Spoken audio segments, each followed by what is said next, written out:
Hello everyone, welcome. आज मैं फिर आपके सामने एक नई स्टोरी को लेकर आ गई हूँ। इस स्टोरी का टाइटल है डोंट बी प्राउड, मतलब कभी भी घमंड ना करे। वंस अपॉन टाइम, एक समय की बात है। There was a very intelligent person. यहाँ पर एक बहुत ही बुद्धिमान व्यक्ति थे। इंटेलिजेंट का मतलब होता है बुद्धिमान और पर्सन का मतलब होता है व्यक्ति। He possessed supernatural power also. उनके पास अलौकिक शक्तियों का अधिकार हो चुका था, मतलब उनके पास कुछ अलग ही दैविक शक्तियां थी। ही हैड द पीपल्स, वह लोगों की मदद करते थे। एंड और the people loved him super natural powers also, और लोगों को उनकी सुपर नेचुरल पावर्स भी काफी पसंद थी। To him to find the solution of their problems. लोग, दे यहाँ पर लोगों के लिए यूज किया गया है। दे वेंट, वे जाते थे। टू हिम, उनके पास। To find the solution of their problem, अपनी परेशानियों की समस्याओं को सुलझाने के लिए उनके पास जाते थे। सॉल्यूशन का मतलब होता है समाधान और प्रॉब्लम का मतलब होता है परेशानी, मतलब उन्हें जो भी परेशानी होती थी उनकी समस्याओं को हल करने के लिए वो उस बुद्धिमान व्यक्ति के पास जाया करते थे। वन डे, एक दिन, 4 पीपल केम टू हिम, 4 लोग उनके पास आए। देखिए यहाँ पर सब्जेक्ट के बाद वर्ब का सेकंड फॉर्म का यूज किया गया है, मतलब ये पास्ट इंडेफिनिट टेंस में लिखा गया है। तो इसका मतलब हो जाएगा 4 लोग आए टू हिम, उनके पास। From the nearby village, पास के ही एक गांव से। नियर बाई का मतलब होता है पास के, विलेज का मतलब होता है गांव। To find help for their problems, अपनी समस्याओं का मदद लेने के लिए, उन्हें सुलझाने के लिए। The first person said to the him, पहला जो व्यक्ति था वो उस बुद्धिमान व्यक्ति से कहा। सेड, से का सेकंड फॉर्म होता है जिसका मतलब होता है कहा। पहला व्यक्ति ने कहा, there is no water in the well, मेरे कुएं में पानी नहीं है। ऑफ माई हाउस, मेरे घर के, मतलब मेरे घर में जो कुआं है उसमें पानी नहीं है। The crop has also dried up, dry up का मतलब होता है सूख जाना, और ड्राइड अप का मतलब होता है सूख गया, मतलब सूख चुका है, ये काम हो चुका है, बीत चुका है। इसलिए सेंटेंस पास्ट इंडेफिनिट टेंस का सेंटेंस होता है। अधिकतर स्टोरी में आप ऐसा ही पाएंगे कि हर एक सेंटेंस पास्ट इंडेफिनिट टेंस में ही लिखा रहता है या फिर पास्ट कंटिन्यूअस टेंस में लिखा रहता है। चलिए आगे देखते हैं। The crop has also dried up, वो फसल थी वो भी सूख चुकी थी। And we have got nothing to eat, और हमारे पास खाने के लिए कुछ नहीं है। नथिंग का मतलब होता है कुछ नहीं, टू ईट मतलब खाने के लिए। हमारे पास खाने के लिए कुछ भी नहीं है। We are also hungry and thirsty, हम लोग भूखे भी है और प्यासे भी है। मतलब देखिए उनके घर का कुआं सूख चुका था, जिसकी वजह से वो अपने क्रॉप में पानी नहीं दे पाए थे, जिसकी वजह से उनके घर में फसल नहीं हुई, जिसकी वजह से वो ना ही खा पा रहे थे और ना ही पी पा रहे थे कुछ। इसकी वजह से वो लोग काफी थ्रस्टी हो गए थे और हंग्री हो गए थे। चलिए आगे देखते हैं। Kindly give me some bread and milk, कृपया, काइंडली का मतलब होता है कृपया या फिर प्लीज। प्लीज मुझे, गिव मी का मतलब होता है मुझे दीजिए, प्लीज मुझे दीजिए सम ब्रेड एंड मिल्क, कुछ रोटियां खाने के लिए और कुछ दूध दे दीजिए मुझे। So that I may satisfy my children's hunger, so that का मतलब होता है ताकि या फिर इसलिए। सो दैट, ताकि, आई मे सेटिस्फाई, मैं संतुष्ट कर सकूं, माई चिल्ड्रंस हंगर, मैं अपने बच्चों की भूख को सेटिस्फाई कर सकूं, उनके भूख को संतुष्ट कर सकूं या फिर मिटा सकूं। The wise man took pity on him, उस बुद्धिमान व्यक्ति को उनके ऊपर दया आ गई थी। एंड सेड, और दया में उन्होंने उनसे कहा, by the time you reach your house, by the time का मतलब होता है जैसे ही, जैसे ही यू रीच योर हाउस, तुम अपने घर पहुंचोगे। रीच का मतलब होता है पहुंचना, तुम अपने घर पहुंचोगे। The well in your house will be filled with water, तुम्हारे घर का जो कुआं है वो फिल्ड हो चुका होगा, मतलब भर चुका होगा, विथ वाटर, पानी से भर चुका होगा। विल बी का मतलब होता है कोई भी चीज जो फ्यूचर में होगा। तो जैसे ही वो अपने घर जाएगा उसके घर का कुआं पूरा पानी से भर चुका होगा। यहाँ पे गागे गी यूज होना चाहिए। He also gave him a cow some bread and some seeds, उन्होंने उसके साथ साथ उन्हें एक गाय भी दिया और कुछ ब्रेड दी, कुछ रोटियां दी और साथ ही साथ कुछ सीड्स, सीड्स का मतलब होता है बीज, कुछ बीज भी दी। To sow in the field, field का मतलब होता है कृषि भूमि, जहां पर भी कुछ चीज उगाते हैं हम लोग, सो का मतलब होता है रोपना। जहां पर भी कोई चीज हम रोपते हैं उस मैदान को हम लोग बोलते हैं फील्ड। तो उन्होंने कुछ सीड्स भी दिया ताकि वो जाकर अपने फील्ड में उसे रोप पाए, जिसकी वजह से उन्हें खाने को कुछ मिले। एंड सेड, और कहा, this cow will serve your family, ये जो गाय है ये तुम्हारे फैमिली का भरण पोषण करेगा। मतलब वो गाय उन्हें दूध देगा जिसे बेच बेच कर उन्हें उनके पास कुछ पैसे आएगी, जिसकी वजह से वो कुछ खा पी सकेंगे। So the seeds in your field, इस सीड्स को अपने फील्ड में, अपने जहां पे भी तुम उगाते हो अपने फसल, वहां पर जाकर शो कर दो या फिर रोप दो, वहां पर जाकर तुम उसे रोप दो। You will get a good crop this year, you will get मतलब तुम पाओगे, गेट का मतलब होता है पाना, अ गुड क्रॉप बहुत ही अच्छी फसल, दिस ईयर इस साल तुम बहुत ही अच्छी फसल पाओगे। The man return to his house with the cow, bread and seeds given by the wise man, वो जो आदमी था वो रिटर्न हो गया, मतलब वापस चला गया, टू हिज हाउस अपने घर को, विथ काउ मतलब जो काउ था उसके साथ गया, रोटियों के साथ गया, और साथ ही साथ जो बीज उन्हें मिला था उस वाइस मैन के द्वारा, उस बुद्धिमान व्यक्ति के द्वारा, उसके साथ वो अपने घर को लौट गया। द सेकेंड पर्सन सेड, दूसरे आदमी ने उनसे कहा, टू द वाइस मैन, उस बुद्धिमान व्यक्ति से दूसरे आदमी ने कहा, आई हैव बिकम वीक, मैं बहुत ही कमजोर हो चुका हूँ, एंड अगली साथ ही साथ मैं कुरूप भी हो चुका हूँ, बदसूरत भी हो चुका हूँ। आफ्टर अ लॉन्ग इलनेस, बहुत ही लंबी बीमारी के बाद मैं कमजोर हो चुका हूँ, अगली हो चुका हूँ, मतलब बदसूरत हो चुका हूँ। I get scared seeing my own face, मैं आई गेट स्केयर्ड का मतलब हो जाता है मैं खुद डर जाता हूँ। After seeing my own face, अपने फेस को देखने के बाद मैं खुद ही डर जाता हूँ। Kindly make me the same as I was before illness, कृपया करके please make me the same, मुझे ठीक वैसा ही बना दीजिए, as I was before illness, जैसे कि, एज का मतलब होता है जैसे कि आई वॉज बिफोर इलनेस, मैं इस बीमारी से पहले जैसा दिखता था मुझे वैसा ही बना दीजिए। The wise man touch his head, vice man ने उनके सिर को छुआ, टस्ट का मतलब होता है छू चुका है, मतलब कोई भी काम हो चुका है, उनके सिर को छुआ। And the person became as handsome as he was before illness, और वो व्यक्ति जो था, बिकम का मतलब होता है हो जाना, वो व्यक्ति जो था वो हो गए किसके जैसे, हैंडसम मतलब बहुत ही सुंदर हो गए, as he was before illness, जैसे कि वह बीमारी से पहले हैंडसम थे वैसे ही अब हो चुके थे। द थर्ड पर्सन सेड, अब तीसरे व्यक्ति का नंबर आया, उन्होंने कहा, I am a victim of my own anger, मैं अपने खुद के गुस्से का शिकार हूँ। विक्टिम का मतलब होता है शिकार या फिर अपराधी, मैं अपने खुद के गुस्से का अपराधी हूँ।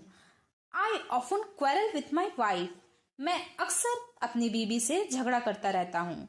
ऑफन का मतलब होता है अक्सर, जो काम अक्सर होता रहता है। क्वेरल का मतलब होता है झगड़ा, वो अपनी बीवी से अक्सर झगड़ा करता रहता था। Scold my children on petty issue, scold का मतलब होता है डांटना, माई चिल्ड्रन डांटता रहता हूँ अपने बच्चों को, ऑन पिटी इशू छोटे छोटे विषयों पे मैं उन्हें डांटता रहता हूँ क्योंकि उन्हें गुस्सा ज्यादा था। My anger is equal to a devil's, मेरा गुस्सा जो है वो बिल्कुल एक शैतान के जैसा है, के बराबर का, इक्वल का मतलब होता है के बराबर, मेरा गुस्सा बिल्कुल शैतान के बराबर है। I have tried my best, मैंने अपनी पूरी कोशिश की, टू कंट्रोल माई एंगर, अपने गुस्से को नियंत्रण करने की, but fail to do so, but ऐसा करने में मैं असफल रहा। काइंडली प्लीज या फिर कृपया करके, हेल्प मी मेरी मदद कीजिए। द वाइस मैन रिप्लाइड, उस बुद्धिमान व्यक्ति ने उन्हें जवाब दिया, give your shirt to me, अपना शर्ट अपना कमीज मुझे दो, assume as if you are giving your anger to me, तुम अपना गुस्सा मुझे दे रहे हो, ऐसा तुम प्रतीत करो, ऐसा तुम अनुभव करो। अज्यूम का मतलब होता है अनुभव करना या फिर अपेक्षा करना, ऐसा तुम अपेक्षा करो कि तुम अपना शर्ट मुझे नहीं दे रहे हो बल्कि तुम अपना गुस्सा मुझे उतार कर दे रहे हो। The man took off his shirt, उस व्यक्ति ने, उस थर्ड व्यक्ति ने अपना शर्ट को उतारा। टुक ऑफ का मतलब होता है उतारना, उन्होंने अपना शर्ट उतारा, and give it to the wise man, और उस बुद्धिमान व्यक्ति को उसे दे दिया, and gave it to the wise man, और उस शर्ट को उतारकर उन्होंने उस बुद्धिमान व्यक्ति को दे दिया। As soon as the wise man took the shirt, जैसे ही एज सुन एज का मतलब होता है जैसे ही उस बुद्धिमान व्यक्ति ने उस शर्ट को लिया, he had a strange but काम फीलिंग। उस थर्ड व्यक्ति को स्ट्रेंज मतलब अजीब सा कुछ फील हुआ, बट लेकिन काफी शांति भरा वो फीलिंग था। He felt himself revitalised and more energetic than before. वह अपने अंदर महसूस किया, वो जो थर्ड पर्सन था जिसने अपनी समस्या लेकर आया था, वो महसूस किया अपने अंदर, हिमसेल्फ मतलब अपने आप में, रिवाइटलाइज्ड मतलब होता है बहुत ही अधिक मजबूत अब वो फील कर रहा था अपने अंदर, एंड काफी ऊर्जा से भरा हुआ, अब पहले से काफी ऊर्जा से भरा हुआ वो महसूस कर रहा था। He thanked the wise man. उसने उस बुद्धिमान व्यक्ति को थैंक यू कहा एंड हैप्पीली वेंट टू, और खुश होकर गया, टू हिज हाउस, अपने घर खुश होकर गया। The fourth person was a bit angry. जो चौथा व्यक्ति आया था वो काफी ज्यादा एंग्री था विद द वाइस मैन, उस बुद्धिमान व्यक्ति से, एंड सेड, और उसने गुस्से में कहा, ओ वाइस मैन, ओ बुद्धिमान व्यक्ति, व्हेन यू मेड मी, जब तुमने मुझे बनाया, यू डिड नॉट पे फुल अटेंशन, तुमने अपनी पूरा ध्यान नहीं दिया मुझे बनाने में। यू डिड नॉट पे, तुमने नहीं दिया, फुल अटेंशन मतलब अपना पूरा ध्यान। सो इसलिए I am neither good looking nor intelligent, इसीलिए ना तो मैं बहुत ज्यादा देखने में सुंदर हूं और ना ही मैं बुद्धिमान हूं। I want to get more height, मैं चाहता हूं, वॉन्ट टू का मतलब होता है चाहना, मैं चाहता हूं, टू गेट पाना, मोर हाइट और भी अधिक लंबाई चाहता हूं, एंड एन अट्रैक्टिव पर्सनैलिटी, और साथ ही साथ मैं एक आकर्षित व्यक्तित्व भी चाहता हूं। Whosoever, जो कोई भी, whosoever का मतलब होता है जो कोई भी, passed by me, जो कोई भी मेरे बगल से होकर गुजरे, must praise me, वो मेरी प्रशंसा जरूर करे। Hearing it, ऐसा सुनकर, hearing का मतलब होता है सुनकर, ऐसा सुनकर, the wise man said, उस बुद्धिमान व्यक्ति ने कहा, with a smile, एक प्यारे से स्माइल के साथ, all right, ठीक है, I will fulfill all your desire, मैं फुलफिल कर दूंगा, मैं पूरा कर दूंगा, ऑल योर डिजायर, तुम्हारी सारी इच्छाओं को मैं पूरा कर दूंगा। सेइंग दिस, ऐसा कहकर, ही टच्ड हिज हेड, उसने उसके सर को छुआ। एज अ रिजल्ट, इसका परिणाम क्या हुआ? एज अ रिजल्ट का मतलब होता है परिणाम स्वरूप, परिणाम स्वरूप, हिज लेग्स बिकम लॉन्ग, उनके पैर, जो फोर्थ पर्सन जो आए थे उनके पैर काफी लंबे हो गए, and they were thrust into the earth, और वो जाकर झटके से धरती पर पटकाएं। थ्रस्ट का मतलब होता है झटका से या फिर टकराना, वो धरती पर जाकर टकरा गया। His hands change into branches, उसकी जो हाथी थी दोनों, वो अब ब्रांचेस में, अब शाखाएं में चेंज हो चुकी थी। हिज हाइट ऑल्सो इंक्रीज्ड, उसकी जो हाइट थी वो भी काफी बढ़ चुकी थी। He had been converted into a big tree, अब वो जो व्यक्ति था वो अब कन्वर्ट हो चुका था इनटू अ बिग ट्री, एक बहुत ही बड़े विशाल पेड़ के रूप में वो परिवर्तित हो चुका था। नाउ, अब, everyone who passed by him, कोई भी व्यक्ति, एवरीवन का मतलब होता है सभी, सभी जो भी उसके बगल से गुजरते थे, हु पास्ड बाय हिम मतलब जो भी उसके बगल से गुजरते थे, लुक्ड एट हिम, उसे देखते थे, लविंगली बहुत ही प्यार से, एंड और praised him heartedly, और उसकी प्रशंसा करते थे, दिल से प्रशंसा करते थे। Now the wise man mistook himself to be a superpower, अब जो था वो बुद्धिमान व्यक्ति अपने अंदर ये गलत फहमी पाल चुका था। himself का मतलब होता है अपने आप में ये गलत फहमी पाल चुका था, to be a superpower, कि उसके पास एक अलौकिक शक्ति है, ऐसा वो अपने अंदर मान चुका था। He became very proud of his powers, अब वह अपने पावर्स पे घमंड करने लगा था। प्राउड का मतलब होता है घमंड, हिज पावर्स मतलब अपनी शक्तियों पे वह काफी घमंड करने लगा था। ही बिगेन टू थिंक, अब वो ऐसा सोचना शुरू कर चुका था, दैट कि he had powers to do good with good people and bad with bad people. अब उसके पास अब वो ऐसा सोचने लगा था कि अब उसके पास ऐसा पावर आ गया है कि अच्छे व्यक्तियों के साथ अच्छा कर सकता है और बुरे व्यक्तियों के साथ बुरा कर सकता है। He was proudly overjoyed over his powers, अब वो काफी घमंड से अपनी इस शक्ति को काफी इंजॉय कर रहा था, बहुत ही अधिक प्रसन्न था वह। My powers are second to none, मेरी जो शक्तियां थी, ऐसा वो सोच रहा था कि मेरी जो शक्तियां थी वैसी दुनिया में कुछ नहीं है। सेकेंड टू नन मतलब ऐसा कुछ नहीं हो सकता। Is there anyone who does not obey me, क्या यहाँ पर कोई ऐसा है? एनीवन का मतलब होता है कोई, देयर का मतलब होता है यहाँ। इज देयर एनीवन, क्या यहाँ पर कोई है? हु डज नॉट ओबे, जो कि पालन नहीं करता है, एंड फॉलो माई इंस्ट्रक्शंस, और ना ही मेरे इंस्ट्रक्शन को, मेरे निर्देशों को पालन नहीं करता है। क्या यहाँ पर ऐसा कोई व्यक्ति है? हिज वाइफ सेड, उनकी वाइफ ने उनसे कहा, उनकी बीवी ने उनसे कहा, इट इज नॉट ट्रू, ये सत्य नहीं है, ये सही नहीं है, ये आप जो बोल रहे हैं ये सच नहीं है।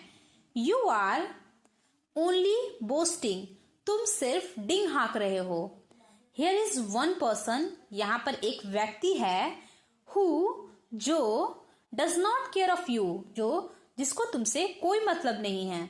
The wise man was surprise to hear it, वो जो बुद्धिमान व्यक्ति था ऐसा सुनकर, हियर इट का मतलब होता है ऐसा सुनकर, काफी आश्चर्यचकित हो चुका था। एंड आस्क हिज वाइफ, और अपनी वाइफ से पूछता है, tell me who is that great person, मुझे बताओ। टेल मी का मतलब होता है मुझे बताओ। Who is that great person, कौन है वो महान व्यक्ति? हिज वाइफ रिप्लाइड, उनकी वाइफ ने उन्हें रिप्लाई किया, it is our own 1 year old son Manish, यह हमारा ही अपना बच्चा, अपना बेटा मनीष है। हियरिंग इट, ऐसा सुनकर, the wise man called his son, उस बुद्धिमान व्यक्ति ने अपने बेटे को बुलाया, प्लेइंग नियर बाई, जो कि उनका जो बेटा था जो कि बगल में ही खेल रहा था, उसे बुलाया उन्होंने। माई डियर सन, मेरे प्यारे बेटे, कम टू मी, मेरे पास आओ। हिज सन स्माइल्ड, उनका जो बेटा था उसने स्माइल किया।